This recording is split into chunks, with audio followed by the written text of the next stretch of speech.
வணக்கம். திசைகளின் 10 மணி செய்திகள். தன்னார்வ தொண்டு நிறுவன ஊழல் விசாரணை. 1.84 கோடி ரிங்கெட் மதிப்பிலான சொத்துக்களை முடக்கியது SPRM. தன்னார்வ தொண்டு நிறுவனம் தொடர்பான ஊழல் மற்றும் நிதி முறைகேடு புகார்களை தொடர்ந்து மலேசிய ஊழல் தடுப்பு ஆணையமான SPRM சுமார் 1.84 கோடி ரிங்கெட் அல்லது 18.4 மில்லியன் ரிங்கெட் மதிப்பிலான சொத்துக்களை அதிரடியாக முடக்கியுள்ளது. விசாரணையின் ஒரு பகுதியாக ரொக்கப்பணம், சொகுசு வாகனங்கள் மற்றும் பல்வேறு சொத்துக்கள் பறிமுதல் செய்யப்பட்டுள்ளன. மனிதாபிமான உதவிகளுக்காக பொதுமக்களிடமிருந்து திரட்டப்பட்ட நிதி தவறாக பயன்படுத்தப்பட்டதா என்பது குறித்து SPRM அதிகாரிகள் தீவிர விசாரணை நடத்தி வருகின்றனர். நிதி கையாளப்பட்ட விதம் மற்றும் சட்டவிரோத பண பரிமாற்றம் ஆகியவற்றின் பின்னணியை கண்டறிய இந்த சொத்துக்கள் முடக்கப்பட்டுள்ளன. இந்த விவகாரத்தில் தொடர்புடைய முக்கிய நபர்களிடம் விசாரணை தொடர்ந்து நடைபெற்று வருவதாக SPRM தெரிவித்துள்ளது.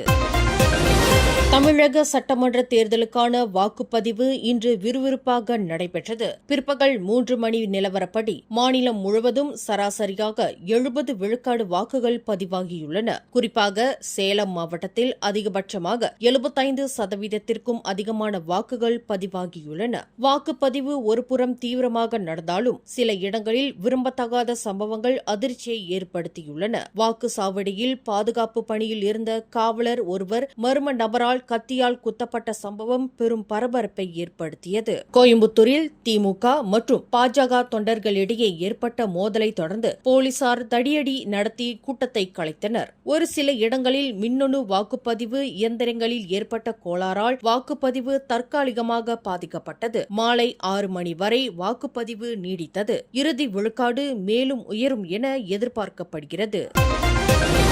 மலேசியாவிற்கு சுற்றுலா வந்த வங்கதேச தம்பதியினர் விமான நிலையத்திலிருந்து டாக்ஸியில் சென்றபோது நிகழ்ந்த விபத்தில் கணவர் உயிரிழந்தார். குடிபோதையில் கார் ஓட்டிய ராணுவ வீரர் ஒருவரால் இந்த துயரம் நிகழ்ந்துள்ளது. 22 வயதுடைய முசாஹித் மிலாட் என்ற வங்காளதேச பிரஜை சம்பவ இடத்திலேயே உயிரிழந்தார். அவரது மனைவி நபிசா படுகாயங்களுடன் மருத்துவமனையில் அனுமதிக்கப்பட்டுள்ளார். இன்று அதிகாலை 5:38 மணியளவில் மாஜு விரைவு சாலையில் எதிர் திசையில் வந்த ஃபார்ட் ஃபிஸ்டா கார் தம்பதியினர் பயணித்த ஹேலிங் காரின் மீது மோதியது. விபத்தை ஏற்படுத்திய 31 வயது ராணுவ வீரர் கைது செய்யப்பட்டுள்ளார். மதுபோதை சோதனையில் அவர் நிர்ணயிக்கப்பட்ட அளவை விட அதிகமாக மது அருந்தியிருந்தது உறுதியானது. பலியானவரின் உடலை வங்கதேசத்திற்கு கொண்டு செல்ல அவரது உறவினர்கள் ஏற்பாடு செய்து வருகின்றனர். ஈரான் மற்றும் அமெரிக்கா இடையிலான அரசியல் பதற்றம் காரணமாக உலக சந்தையில் கச்சா எண்ணெய் விலை தொடர்ந்து 3வது நாளாக உயர்ந்துள்ளது. ஜூன் மாத விநியோகத்திற்கான பிராண்ட் கச்சா எண்ணெய் விலை 1 விழுக்காடு உயர்ந்து ஒரு பேரல் 103.23 அமெரிக்க டாலராக பதிவாகியுள்ளது. முக்கிய எண்ணெய் வர்த்தக பாதையான ஹெர்முஸ் நீரிணையை ஈரான் மூடியுள்ளதும் அமெரிக்க அதிபர் டொனால்ட் ட்ரம்ப் விதித்துள்ள காலக்கெடுவும் முதலீட்டாளர்களிடையே கவலையை ஏற்படுத்தியுள்ளது. பேச்சுவார்த்தையில் முன்னேற்றம் ஏற்படாத பட்சத்தில் எண்ணெய் விலை மேலும் அதிகரிக்கக்கூடும் என பொருளாதார வல்லுநர்கள் எச்சரித்துள்ளனர்.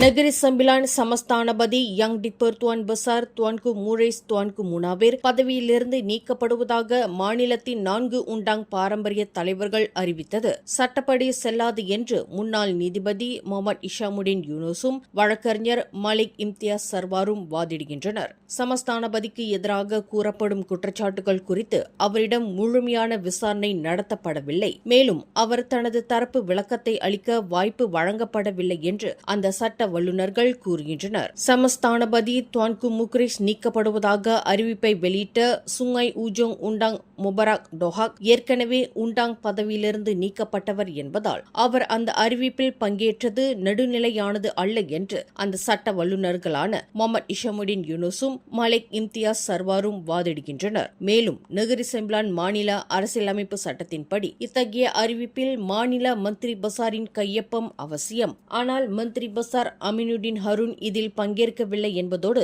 இந்த அறிவிப்பை அங்கீகரிக்கவும் மறுத்துவிட்டார். விசாரணை மற்றும் முறையான நடைமுறைகள் பின்பற்றப்படாததால் இந்த அறிவிப்பு சட்ட ரீதியாக அமல்படுத்தப்பட முடியாது என்று அந்த சட்ட நிபுணர்கள் தங்கள் வாதத்தில் சுட்டிக்காட்டியுள்ளனர். நவீன காலத்தில் நூலகங்களின் மேம்பாடு என்பது வெறும் கட்டிட மாற்றத்தோடு நின்றுவிடக்கூடாது என்று தேசிய ஒற்றுமைத்துறை துணை அமைச்சர் யோனேஸ்வரன் ராமராஜ் வலியுறுத்தியுள்ளார். டிஜிட்டல் நூலகங்களின் முக்கியத்துவத்தை வலியுறுத்திய துணை அமைச்சர் யோனேஸ்வரன், இந்த டிஜிட்டல் புரட்சியின் பலன்கள் நகர்ப்புற மக்களுக்கு மட்டுமே கிடைப்பதாக இருக்கக்கூடாது என்று குறிப்பிட்டார்.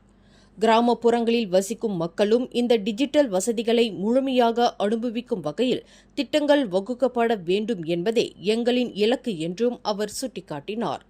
இப்போவில் நடைபெற்ற வட பிராந்தியத்திற்கான 2026 ஆண்டுக்கான ஒற்றுமை வார கொண்டாட்டம் மற்றும் சிறந்த நூல்களுக்கான விருதளிப்பு நிகழ்வில் கலந்து கொண்டு பேசும்போது யோனேஸ்வரன் மேற்கண்டவாறு கூறினார். மக்கள் நாள் ஒன்றுக்கு 10 நிமிடம் வாசிக்கும் பழக்கத்திற்கு முன்னுரிமை அளிக்கப்படுவதற்கான அவசியத்தையும் யோனேஸ்வரன் வலியுறுத்தினார். பாடுவான், அதாவது ஒற்றுமை நாளை நம்ம சிறப்பாக நீங்கள் நடைபெற்றது. இதோட நோக்கம் என்னென்னு பார்த்தீங்கன்னா, இன்றைக்கி ஜோன் உத்தாறு அப்போ நம்ம ஈப்போல இந்த நாள் நடைபெற்றிருந்து. இன்றைக்கி அது மட்டும் இல்லாமல் 10 நிமிஷம் வாசிப்பு பழக்கம் மலேசியா நாடு தழுவில் மக்களுக்கு நம்ம என்ன ஊக்குவிக்கிறோன்னு சொன்னால், ஒரு நாளைக்கு ஒரு 10 நிமிடமாவது நம்ம வாசிப்பு பழக்கத்தை நம்ம கொண்டு வரணும். ஏன்னா வருகின்ற தலைமுறை நம்ம இந்த நவீன காலத்தில் வாசிப்பு பழக்கங்கள் அதிகமாக குறைஞ்சு கொண்டே போகுது. ஸோ அந்த அடிப்படையில் இந்த நாளை உலக அளவில் நம்ம தேசிய அளவில் வாசிப்பு தினத்தை நம்ம கொண்டாடும் பொழுது மக்களுக்கு என்ன நினைவூத்துறோன்னா, ஒரு 10 நிமிஷம் நம்ம வாசிக்கிறது ரொம்ப முக்கியமாக இருக்கிறது.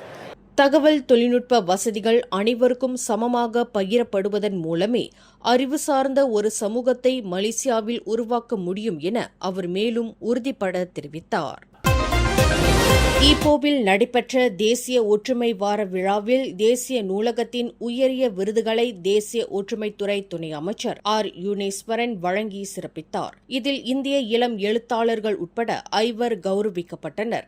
அருண் என்ற டாக்டர் அருணாச்சலம், மாணவர் திவாகர் ராமச்சந்திரன், பாலமுருகன் கேசவன், அண்ணாமலை சவரிமுத்து, டாக்டர் தமிழ்செல்வன் ரமேஷ் ஆகியோரின் படைப்புகள் தேசிய அளவில் அங்கீகரிக்கப்பட்டன. கில்லானைச் சேர்ந்த அருண் எழுதிய கேரித்தீவு தமிழரின் வரலாற்று தடம் எனும் நூல் 2025-2026 ஆண்டுக்கான சிறந்த நூலாக தேர்வு செய்யப்பட்டது. கில்லான் பகுதியில் உள்ள கேரித்தீவில் பிரிட்டிஷ்காரர்களால் குடியேற்றப்பட்ட தமிழர்களின் தியாகம் மற்றும் கடின உழைப்பு குறித்த அருணின் நூல் வரலாற்றை ஆவணப்படுத்துகிறது.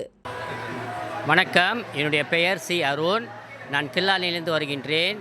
என்னுடைய கேரித்தீவு தமிழரின் வரலாற்று தடம் என்னும் நூலுக்கு மலேசிய தேசிய நூலகம் 25-26 ஆண்டுக்கான சிறந்த நூலாக தேர்வு செய்துள்ளது. ஆகவே இந்த தருணத்தில் நம்முடைய மலேசிய தேசிய நூலகத்திற்கு என்னுடைய மனமார்ந்த நன்றியை புலப்படுத்திக் கொள்கின்றேன். இந்த கேரித்தீவு மலேசிய தமிழரின் வரலாற்று தடம் என்னும் நூல் கேரித்தீவின் வரலாற்றில் தமிழர்கள் இடம்பெற்ற அந்த குறியீட்டை குறிக்கின்றது. மாணவர் படைப்பில் சுபாங்ஜயாவைச் சேர்ந்த 17 வயது மாணவர் திவாகர் ராமச்சந்திரன் கோவிட் காலத்தில் எழுதிய சிறகுகள் முளைத்த தருணம் நூலுக்காக சிறந்த நூல் விருதை பெற்றார். வணக்கம், என் பெயர் திவாகர் ராமச்சந்திரன். நான் ஸ்லாங்கூர் சுபாங்ஜயிலிருந்து வரேன். சிறகுகள் முளைத்த தருணம் என்னுடைய முதல் படைப்பாகும். இந்த புத்தகத்தை நான் மலேசியா தேசிய நூல் நிலையத்திற்கு அனுப்பி வச்சேன். அவங்க இந்த புத்தகத்திற்கு எனக்கு சிறந்த படைப்பு அந்த விருது வழங்கினாங்க. இது நிச்சயமாக ஒரு இளம் எழுத்தாளராக எனக்கு இன்னும் பற்பல புத்தகங்களை எழுதுறதற்கு உறுதுணையாக இருக்கும். ஆசிரியர் பாலமுருகன் எழுதிய உயாங்மலை நாவல் தேசிய நூலகத்தின் உயரிய விருதான மலேசிய சிறந்த நூல் விருதை சிறார் இலக்கிய பிரிவில் பெற்றது. தமக்கு கிடைத்த இந்த உயரிய அங்கீகாரத்தை சிறார்களுக்கு சமர்ப்பணம் செய்வதாக பாலமுருகன் குறிப்பிட்டார். தொடர்ந்து எழுதி வருகின்றேன். இன்று தேசிய நூலகத்தின் சிறந்த புத்தகத்துக்கான விருது என்னுடைய உயாங்மலை என்கிற சிறுவர் நாவலுக்காக கிடைத்திருக்கின்றது. நம்முடைய தமிழ் சிறார் நாவலுக்கும் தமிழ் சிறார் இலக்கியத்திற்கும் கிடைத்திருக்கக்கூடிய மிகப்பெரிய ஒரு உயரிய விருதாக நான் கருதுகின்றேன். தேசிய நூலகம் தொடர்ந்து சிறந்த நூல்களுக்கு இந்த அங்கீகாரம் வருடந்தோறும் வழங்கி வருகின்றார்கள். நம்முடைய உள்ளூர் படைப்பாளர்களை தொடர்ந்து எழுதுவதற்கு ஊக்கப்படுத்துவதற்கும் பல்வேறுபட்ட வாழ்க்கையை எழுத்தின் மூலமாக கொண்டு வருவதற்கும் இந்த சிறந்த அங்கீகாரம் நமக்கு ஊக்கமாக இருக்கின்றது. குறிப்பாக நம்முடைய மலேசிய தமிழ் சிறார் இலக்கியம் இப்பொழுது தொடர்ந்து வளர்ந்து வந்து கொண்டிருக்கின்றது. இந்த விருது அனைத்து மாணவர்களுக்கும், தமிழ் பள்ளி மாணவர்களுக்கும் இளையோர்களுக்கும் நிச்சயமாக ஒரு சிறந்த ஊக்கத்தை வழங்கும். நம் சிறந்த படைப்புகளை கொடுத்தால் நிச்சயமாக தேசிய ரீதியில் அங்கீகாரம் கிடைக்கும் என்பதற்கான மிகச்சிறந்த சான்றாக இந்த விருது எனக்கு கிடைத்திருக்கின்றது. கிடா மாநிலத்தைச் சேர்ந்த அண்ணாமலை சவரிமுத்து எழுதிய சஞ்சீவி எனும் நாவல் சிறந்த நூலுக்கான விருதை பெற்றது. கடாரத்தில் பல தோட்டங்களில், குறிப்பாக ஆர்வர்ட் தோட்டத்தில் 1946 தோற்றுவிக்கப்பட்ட தொண்டர் படையின் பீடோங் கள்ளுக்கடை மறுப்பு போராட்டங்களையும் தோட்ட தொழிற்சங்கத்தின் அவர்களது பங்கையும் இந்த நூல் சித்தரிப்பதாக அண்ணாமலை சவரிமுத்து விவரித்தார். என் பெயர் அண்ணாமலை சவரிமுத்து. நான் கெடா மாநிலத்தை சேர்ந்தவன். கெடா மாநிலத்தில் 50 ஆண்டுகளுக்கு மேலாக எழுதி வருகின்றேன். என்னுடைய சஞ்சீவினி எனும் நாவல் தோட்டப்புற வாழ்க்கையை இரண்டாம் உலகப் போருக்கு முன்பும் அப்பொழுதும் பிறகும் நமது தமிழர்கள் என்னென்ன கஷ்டங்களை அனுபவித்தார்கள் என்பதை விளக்கி எழுதப்பட்ட ஒரு வரலாற்று நாவல். இதில் தொண்டர் படை, கள்ளுக்கடை மறியல் போன்ற பல வரலாற்று நிகழ்ச்சிகளை வர்ணித்து எழுதியிருக்கின்றேன். இந்த விருது எனக்கு கிடைத்ததில் மிக்க மகிழ்ச்சி.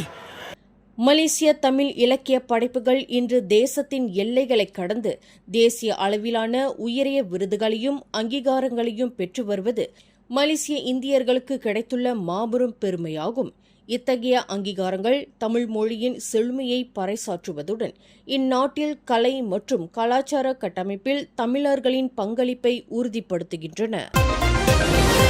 கோலாலம்பூர் மாநகர் மன்றமான DBKL முன்னாள் மூத்த துணை இயக்குநர் 64 வயது சபுடின் முகமது சாலே லஞ்ச ஊழல் வழக்கில் தனக்கு விதிக்கப்பட்ட தண்டனையை எதிர்த்து செய்து கொண்ட மேல்முறையீட்டு மனுவை புத்ராஜயா அப்பீல் நீதிமன்றம் தள்ளுபடி செய்தது. இதனைத் தொடர்ந்து அவர் தனது 4 ஆண்டு சிறை தண்டனையை அனுபவிக்க இன்று சிறைக்கு அனுப்பப்பட்டார். துணை ஒப்பந்ததாரர் ஒருவருக்கு வேலை அனுமதி வழங்கியதற்காக 2 லட்சம் ரிங்கெட் லஞ்சம் பெற்றதாக அவர் மீது குற்றம் சுமத்தப்பட்டது. இந்த வழக்கில் அவருக்கு விதிக்கப்பட்ட 4 ஆண்டு சிறை தண்டனை மற்றும் 10 லட்சம் ரிங்கிட் அபராதத்தையும் நீதிபதி நோரின் பாருடின் தலைமையிலான 3 அடங்கிய நீதிபதிகள் குழு உறுதி செய்தது. பங்சார் ஜாலான் தலாவியில் நடந்த துப்பாக்கி சூடு சம்பவம் தொடர்பாக 2 உள்ளூர் ஆடவர்களை போலீசார் கைது செய்துள்ளனர். அவர்களிடமிருந்து ஒரு கை துப்பாக்கி மற்றும் ஒரு போலி துப்பாக்கியை போலீசார் பறிமுதல் செய்துள்ளனர். 27 மற்றும் 33 வயதுடைய 2 சந்தேக நபர்களும் நேற்று புதன்கிழமை இரவு 11:45 மணியளவில் ஸ்லாங்கூர் கில்லான் பகுதியில் கைது செய்யப்பட்டனர். ஒரு தோட்டாவுடன் கூடிய கை துப்பாக்கி மற்றும் ஒரு போலி துப்பாக்கி பறிமுதல் செய்யப்பட்டன. கைது செய்யப்பட்டவர்களில் முதல் நபருக்கு 5 குற்றப்பதிவுகளும் 2வது நபருக்கு 17 குற்றப்பதிவுகளும் இருப்பது விசாரணையில் தெரிய வந்துள்ளது என்று கோலாலம்பூர் போலீஸ் தலைவர் டத்தோ ஃபடில் மாசஸ் தெரிவித்தார். கோலாலம்பூரில் மொத்தம் 163 முஸ்லிம் அல்லாத வழிபாட்டுத் தலங்கள் அரசு நிலங்களில் அமைந்துள்ளதாக கூட்டரசு பிரதேச அமைச்சர் ஹனாயோ தெரிவித்துள்ளார். இந்த பிரச்சினைக்கு முறையான மற்றும் நியாயமான முறையில் தீர்வு காண அரசு தீவிரம் காட்டி வருகிறது என்று அமைச்சர் குறிப்பிட்டார். ஒவ்வொரு நாடாளுமன்ற தொகுதியிலும் அந்தந்த நாடாளுமன்ற உறுப்பினர்கள் தலைமையில் 11 துணை குழுக்கள் அமைக்கப்படும். இக்குழுக்கள் இந்து, பௌத்த, கிறிஸ்துவ, சீக்கிய மற்றும் தாவோயிச அமைப்புகளுடன் இணைந்து ஆலோசனைகளை நடத்தும் என்று ஹனாயோ குறிப்பிட்டார். இன்று கோலாலம்பூர் பகுதியில் உள்ள முஸ்லிம் அல்லாத வழிபாட்டுத் தலங்களின் பொறுப்பாளர்களுடன் நடத்திய சந்திப்புக்கு பின்னர் செய்தியாளர்களிடம் பேசுகையில் ஹனாயோ இதனை தெரிவித்தார். அரசு நிலத்தில் உள்ள வழிபாட்டுத் தலங்கள் குறித்து நாடாளுமன்ற தொகுதி வாரியாக வரைபடம் தயாரிக்கப்பட்டுள்ளது. சமுதாய தேவைகளையும் சட்ட விதிகளையும் கருத்தில் கொண்டு இந்த விவகாரம் மிகவும் கவனமாக கையாளப்படும் என்று அமைச்சர் உறுதியளித்துள்ளார்.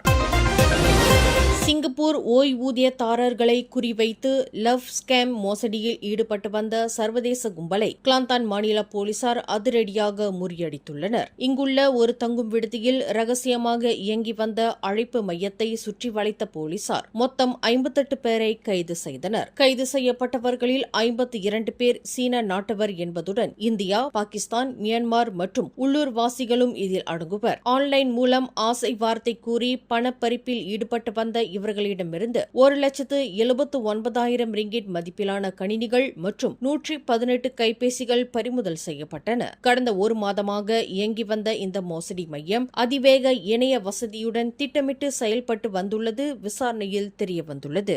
மேலும் செய்திகளை தெரிந்து கொள்ள கீழே இருக்கும் பெல் பட்டனை அழுத்துங்கள். உங்கள் மகிழ்ச்சியை வெளிப்படுத்த லைக் மற்றும் ஷேர் செய்யுங்கள். தொடர்ந்து திசைகளோடு இணைந்திருக்க சப்ஸ்கிரைப் செய்யுங்கள்.